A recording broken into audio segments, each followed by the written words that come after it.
Back in the 60s, our rivers were literally catching on fire. And it was some of those fires that finally led to the passage of the Clean Water Act in 1972. That led to a whole series of changes in our factories and our sewage treatment plants that led to much cleaner streams. And now we're sort of left with dealing with the land and how we use the land, which also has a big impact on our watersheds. My name is Monty Garber, and I work for the Stroud Water Research Center in Avondale, Pennsylvania. It's a stream research and restoration and education facility. This part of Pennsylvania is one of the most important regions in the entire country for improving water quality. We're making a lot of strides, but we have a long way to go. One of the things about working with landowners on conservation projects of all kinds is that a lot of the political divisions kind of fall away. I work with farmers of all political stripe.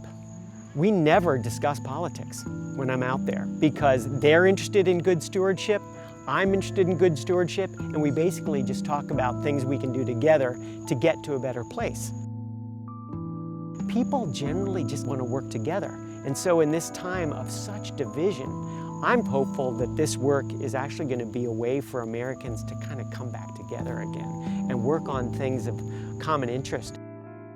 Sequestering carbon rapidly and for the long term is one of the most important objectives we have right now.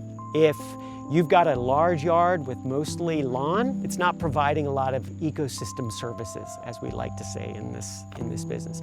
And it's certainly not providing helpful change for the climate. Whereas if some of that yard is planted back into trees and shrubs and native plants that don't take a lot of fertilizer and extra care, but are there just growing and providing habitat for animals, but also taking in and locking in a lot of carbon, well, that backyard now is a climate-friendly yard. I have great concerns that if we don't get ahead of this climate crisis, the outside world is going to become less interesting because we're going to lose so many species, and it's going to become less comfortable.